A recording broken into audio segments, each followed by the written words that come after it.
Hello guys. तो आज हम इनऑर्गेनिक केमिस्ट्री का एक टॉपिक आपका पीरियोडिक टेबल का छोटा सा लेके आए हुए हैं, जिसका नाम है आयोनाइजेशन एंथैल्पी या आयोनाइजेशन पोटेंशियल या आयोनाइजेशन एनर्जी। इनको तीन नामों से अपन बोल दिया करते हैं।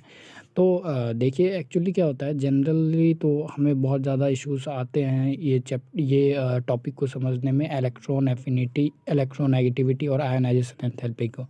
बट इसको अगर हम पैटर्न में समझें तो फिर हमें उतना दिक्कत नहीं होता है। तो वही एक पैटर्न के अकॉर्डिंग अपन यहाँ पे लेके आए हैं इन चीज़ों को। तो सबसे पहली बात आयोनाइजेशन एंथैल्पी। तो आयोनाइजेशन एंथैल्पी क्या होता है, हम डेफिनेशन के अकॉर्डिंग समझ सकते हैं आयोनाइजेशन एंथैल्पी को।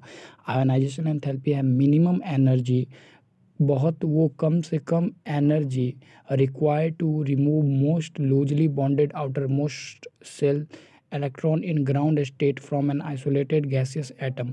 एक आइसोलेटेड का मतलब क्या होता है, without any bonding with other atom. जिस एटम का किसी दूसरे एटम के साथ कोई बॉन्डिंग नहीं है उसको हम क्या बोल देंगे, आइसोलेटेड गैसियस। अब आइसोलेटेड या तो वो सॉलिड भी हो सकता है, लिक्विड भी, गैस भी, लेकिन हमें कौन सा लेना है, तो गैसियस स्टेट लेना है उसका। तो हमको आइसोलेटेड गैसियस एटम का जो वैलेंस सेल है, अब वैलेंस सेल में किसी भी एटम के वैलेंस सेल का ही इलेक्ट्रॉन सबसे लूज होगा, क्योंकि अंदर वाले सेल का तो उससे ज़्यादा फोर्स से अट्रैक्ट हो रहा होगा। तो वैलेंस सेल के इलेक्ट्रॉन मोस्ट लूजली है, और उस इलेक्ट्रॉन को निकालने के लिए जो हमें जो सबसे कम एनर्जी देना पड़ेगा, उसी एनर्जी को हम कह देते हैं आयोनाइजेशन एनर्जी। ठीक है, अब बात सुनिएगा। अब ये आप देख सकते हैं आयोनाइजेशन एनर्जी को ही हम आयोनाइजेशन एंथैल्पी, आयोनाइजेशन पोटेंशियल भी कह देते हैं। अच्छा, अब सबसे बड़ी पॉइंट ये याद रखना हमेशा कि ये हमेशा कैसा होगा, एंडोथर्मिक प्रोसेस होगा। हमेशा कैसा होगा, एंडोथर्मिक। एंडो मतलब अंदर, एनर्जी अंदर आएगा, और एनर्जी अंदर आएगा मतलब एंथैल्पी डेल्टा एच जो है वो क्या होगा, पॉजिटिव। डेल्टा एच क्या आएगा, पॉजिटिव। एक्सोथर्मिक तो हीट बाहर जाता, एक्सो मतलब हीट बाहर जाता, और एंथैल्पी उसमें क्या हो जाता, नेगेटिव। अब इसका जो मेज़रमेंट है, अब देखिए मेज़रमेंट तो हम अब एनर्जी का अमाउंट जैसे रहेगा, अमाउंट के अकॉर्डिंग ही उसका आपको मेज़रमेंट लेंगे, जिससे आसानी से मेज़र करने में आसानी हो। तो मेज़रमेंट जो करेंगे तो हम इनका मेज़र करेंगे इनको इलेक्ट्रॉन वोल्ट पर एटम में, या किलो कैलोरी पर मोल में, और किलो जूल पर मोल में। ठीक है, देन अब बात आती है कि हम एक ही एटम के आपका क्या करते हैं, तो सक्सेसिव आयनाइजेशन एनर्जी देखते हैं। तो देखिए metal atom gaseous metal atom M था, उसका पहला आयोनाइजेशन एनर्जी E1 लगाए तो एक इलेक्ट्रॉन लूज कर दिया, और E1 को बोल दिया फर्स्ट आयोनाइजेशन एनर्जी। फिर M प्लस आ गया, अब तो M प्लस होगा क्योंकि M नहीं होगा, एक इलेक्ट्रॉन तो हम निकाल दिए हैं। फिर E2 लगाएंगे तो एक इलेक्ट्रॉन और निकलेगा और M+2 स्टेट में आएगा, और ये सेकेंड आयोनाइजेशन एनर्जी। और फिर M+2 के बाद फिर लगाएंगे तो M+3 बनेगा, और थर्ड आयोनाइजेशन एनर्जी।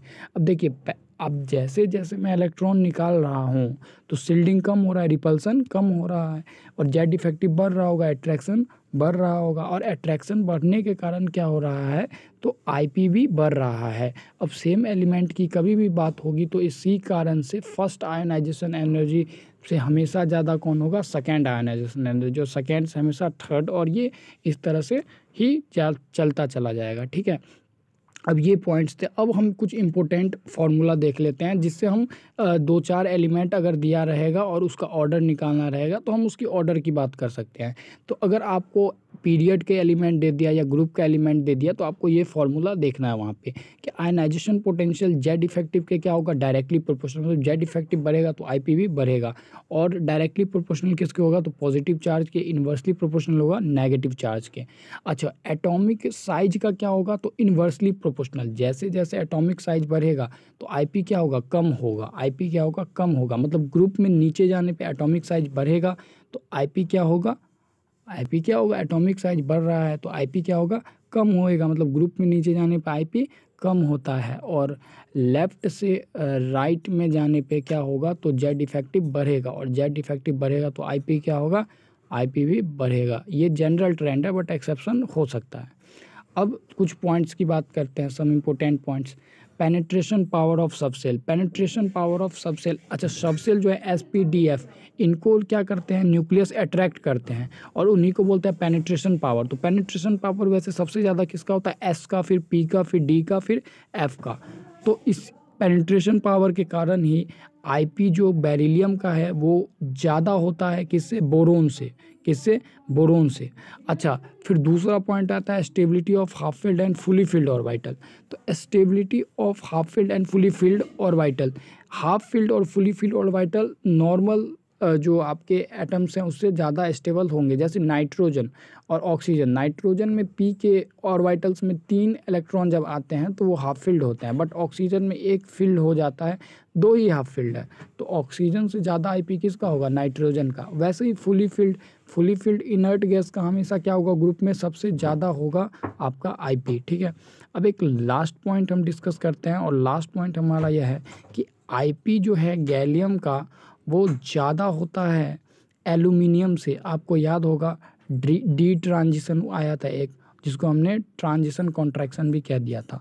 और आईपी ऑफ 5D जो है वो ज़्यादा होगा किससे, 4D से। क्यों, तो लेंथेनाइट कॉन्ट्रैक्शन के कारण, लेंथेनाइट कॉन्ट्रैक्शन एफ ब्लॉक के कारण होता है। और ये कॉन्ट्रैक्शन जो है वो डी ब्लॉक